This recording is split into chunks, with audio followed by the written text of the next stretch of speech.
नमस्कार दोस्तों, एक बार फिर से हम हाजिर हुए हैं एक नए टॉपिक पर चर्चा के लिए। दोस्तों, आज के इस वीडियो में हम चर्चा करेंगे झारखंड की कुछ महत्वपूर्ण नदियों के बारे में जो एग्ज़ाम की दृष्टिकोण से काफ़ी इम्पोर्टेंट है। तो चलिए शुरू करते हैं आज का वीडियो। दोस्तों, झारखंड में मुख्यतः बहाव के दृष्टिकोण से दो प्रकार की नदियां पाई जाती हैं। तो पहली जो प्रकार की नदियां हैं, जो ज़्यादातर नदियां झारखंड की है, वो रांची पठार के आसपास से निकलकर दक्षिण दिशा की ओर बहती है या कुछ पूरब दिशा की ओर बहती है। तो ऐसी नदियों को झारखंड की दक्षिणवर्ती नदी या पूर्ववर्ती नदियां कहा जाता है। और दोस्तों, झारखंड की कुछ नदियां ऐसी है जो रांची पठार के आसपास से निकलकर उत्तर दिशा की ओर बहते हुए जाती है और गंगा नदी में मिल जाती है। तो वैसी नदियों को क्या कहा जाता है? झारखंड की उत्तरवर्ती नदियाँ। तो आज के इस वीडियो में हम चर्चा करेंगे झारखंड की उत्तरवर्ती नदियों के बारे में। तो सबसे पहले हम बता देते हैं कि झारखंड की जो महत्वपूर्ण उत्तरवर्ती नदियां यानी कि उत्तर दिशा की ओर बहने वाली नदियां हैं वो कौन कौन सी है। तो प्रमुख नाम है, एक है सोन, दूसरी पुनपुन, फाल्गु, सकरी और पचाने। तो इन सभी नदियों के बारे में हम डिटेल में बारी बारी से चर्चा करेंगे। इसका उद्गम स्थल कहाँ पर है और इनकी कौन कौन सी सहायक नदियां हैं। तो एक एक चीज़ काफ़ी इम्पोर्टेंट है एग्ज़ाम की दृष्टिकोण से। तो सबसे पहले हम चर्चा करेंगे सोन नदी के बारे में। तो दोस्तों, सोन नदी का उद्गम स्थल कहाँ पर है? तो सोन नदी का उद्गम स्थल है मैकाल पर्वतमाला। मैकाल पर्वत है जो मध्य प्रदेश और छत्तीसगढ़ में स्थित है। मैकाल पर्वतमाला, यहाँ पर एक जगह है अमरकंटक। अमरकंटक, तो सोन नदी का उद्गम स्थल है अमरकंटक। दोस्तों, सोन नदी अमरकंटक से निकलते हुए झारखंड के पलामू और गढ़वा जिलों को स्पर्श करते हुए सीधा बिहार में चली जाती है और गंगा में समाहित हो जाती है। तो ये सोन नदी के बारे में है। तो कुछ इंपॉर्टेंट पॉइंट है सोन नदी के बारे में, वो डिस्कस कर लेते हैं। उद्गम स्थल तो हुआ मैकाल पर्वत का अमरकंटक नामक जगह। और इसकी सहायक नदियाँ कौन कौन सी हैं? एक है सहायक नदी उत्तरी कोयल। यहाँ पर देखिए उत्तरी कोयल नदी बहते हुए सोन नदी में मिल जाती है। तो ये काफ़ी इम्पोर्टेंट पॉइंट है कि सोन नदी की सहायक नदी कौन सी है। तो आपको क्या याद रखना है? उत्तरी कोयल।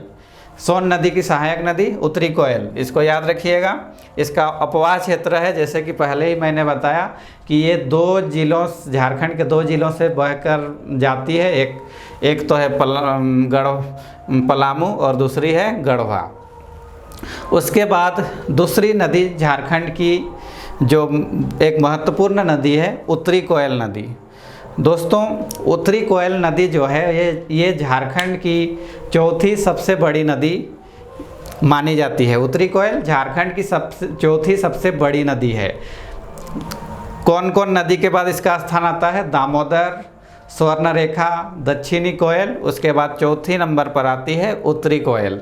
तो उत्तरी कोयल नदी के बारे में कुछ जानकारी हासिल करते हैं। दोस्तों, इसका जो अपवाह क्षेत्र है 9030 वर्ग किलोमीटर, इसको भी याद रखिएगा, कभी कभी पूछ देता है एग्जाम में। उत्तरी कोयल नदी का जो अपवाह क्षेत्र है 9030 वर्ग किलोमीटर। और इसका जो कौन कौन जिलों से होके ये बहती है, तो ये भी काफ़ी इम्पोर्टेंट है। तो गढ़वा, पलामू और लातेहार। दोस्तों, उत्तरी कोयल नदी सबसे पहले लातेहार में आपको मिलेगी। लातेहार, पलामू, उसके बाद गढ़वा, उसके बाद ये सोन नदी में मिल जाती है बिहार में। इसके नेक्स्ट पॉइंट है कि उत्तरी कोयल नदी की सहायक नदियाँ, ये भी काफ़ी इम्पोर्टेंट है। उत्तरी कोयल नदी की दो सहायक नदियां हैं इम्पोर्टेंट, एक है औरंगा नदी और दूसरी अमानत नदी। ये अक्सर एग्ज़ाम में पूछा जाता है। उत्तरी कोयल नदी की दो सहायक नदियां हैं औरंगा और अमानत। और इसका जो उद्गम स्थल है वो रांची का पठार। रांची का पठार या इसको दक्षिणी छोटा नागपुर का भी पठार कहा जाता है। यहीं से उत्तरी कोयल नदी निकलती है। उसके बाद नेक्स्ट है तीसरे नंबर पर पुनपुन नदी। यहाँ पर देख सकते हैं पुनपुन नदी का बहाव का नक्शा। तो पुनपुन नदी का जो उद्गम स्थल है उत्तरी कोयल के उत्तर में। तो दोस्तों ये हुई आपकी उत्तरी कोयल नदी, इसके उत्तर दिशा की ओर, उत्तर दिशा में इसका उद्गम स्थल है। पुनपुन नदी की सहायक नदियाँ, दो सहायक नदियाँ हैं, एक है दारधा और दूसरी है मोरहर। तो इसको याद रखिएगा, पुनपुन नदी की दो सहायक नदियाँ हैं, मोरहर और दारधा। उसके बाद एक महत्वपूर्ण पॉइंट आता है पुनपुन नदी से संबंधित, इसका जो उपनाम है वो अक्सर परीक्षाओं में पूछा जाता है। पुनपुन नदी का उपनाम क्या है? एक इसको कीकट नाम से जाना जाता है और दूसरा है बमागधी। कीकट और बमागधी पुनपुन नदी का जो उपनाम है, एक है कीकट और दूसरा है बमागधी। जरूर याद रखिएगा इसको। इसके बाद इसका जो मुहाना है ये भी गंगा नदी, पुनपुन नदी भी गंगा नदी में समाहित हो जाती है। उसके बाद नेक्स्ट है फाल्गु नदी। दोस्तों फाल्गु नदी का जो उद्गम स्थल है छोटा नागपुर का पठार,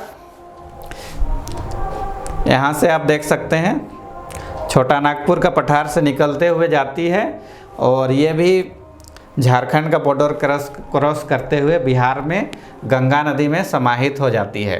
दोस्तों फाल्गु नदी की दो इम्पोर्टेंट सहायक नदियां हैं, एक है निरंजना और दूसरी है मोहना। निरंजना और मोहना फाल्गु नदी की सहायक नदियां, निरंजना इसको लीलाजन भी कहा जाता है और दूसरी है मोहना, और इसका मुहाना भी गंगा नदी है। फाल्गु नदी भी गंगा नदी में मिल जाती है। इसका नाम है अंतः सलीला, ये काफ़ी इम्पोर्टेंट है, बहुत ज़्यादा। ये फाल्गु नदी को अंतः सलीला भी कहा जाता है, अंतः सलीला, इसको याद रखिएगा। फाल्गु नदी का दूसरा नाम अंतः सलीला। दोस्तों फाल्गु नदी एक चीज़ के लिए प्रसिद्ध है, वो कौन सा चीज़? दोस्तों पितरों के पिंड दान के लिए लोग फाल्गु नदी में जाते हैं, पिंड दान के लिए फाल्गु नदी लोग जाते हैं, तो इसको याद रखिएगा। उसके बाद नेक्स्ट है सकरी नदी। सकरी नदी, सकरी नदी उत्तरी छोटा नागपुर पठार से निकलती है। उत्तरी छोटा नागपुर पठार यहाँ पर है, इसको हजारीबाग का पठार भी कहा जाता है। तो उत्तरी छोटा नागपुर के पठार से सकरी नदी निकलती है और इसकी जो सहायक धाराएं और सहायक नदियां हैं वो कौन कौन सी हैं? एक है क्यूल और दूसरी है मोरहर। क्यूल और मोरहर सकरी नदी की सहायक नदी। इसका मुहाना भी गंगा नदी है और इसका उपनाम है सुमागधी। ये काफ़ी इम्पोर्टेंट है, उपनाम झारखंड की नदियों का अक्सर पूछा जाता है। सकरी नदी का उपनाम है सुमागधी और इस नाम का जिक्र कहाँ पर किया गया है? रामायण में। दोस्तों सकरी नदी को रामायण में सुमागधी कहा गया है, इसको याद रखिएगा। और जो सकरी नदी है एक खास चीज़ के लिए प्रसिद्ध है, या कह सकते हैं कि कुख्यात है, या किसी बुरे काम के लिए कुख्यात है। वो क्या है? ये अपने मार्ग बदलने के लिए जानी जाती है। दोस्तों बरसात के मौसम में क्या होता है, यहाँ सकरी नदी और उसकी सहायक नदी बरसात का पानी से झारखंड से तेज़ रफ्तार से बह के जाती है और जैसे ही बिहार का प्लेन एरिया आ जाता है वो हर साल अपना जो रास्ता है वो बदल देती है। बहाव का जो दबाव जिस ओर रहता है सकरी नदी उधर ही चल जाती है। तो इस तरह से सकरी नदी बिहार के लोगों के लिए हर साल एक नया संकट लेके आती है और बाढ़, बिहार में बाढ़ के रूप में एक प्रलय लाती है। उसके बाद नेक्स्ट है चानन नदी। चानन या पंचाने नदी। दोस्तों पंचाने या चानन इसको क्यों कहा जाता है पंचाने नदी, क्योंकि ये 5 धाराओं से मिलकर इस नदी का निर्माण होता है। दोस्तों इसका जो स्रोत है वहाँ पर छोटी छोटी अलग दिशाओं से 5 धाराएं आती हैं और वहाँ से एक नदी का रूप लेके आगे बढ़ती है और सकरी नदी में मिल जाती है। तो इसी 5 नदियों के धारा के कारण इसको पंचाने नदी या इसको चानन नदी भी कहा जाता है। इसका जो उद्गम स्थल है छोटानागपुर का पठार या रांची का पठार कहा जाता है इसी को, और इसका मुहाना है सकरी नदी।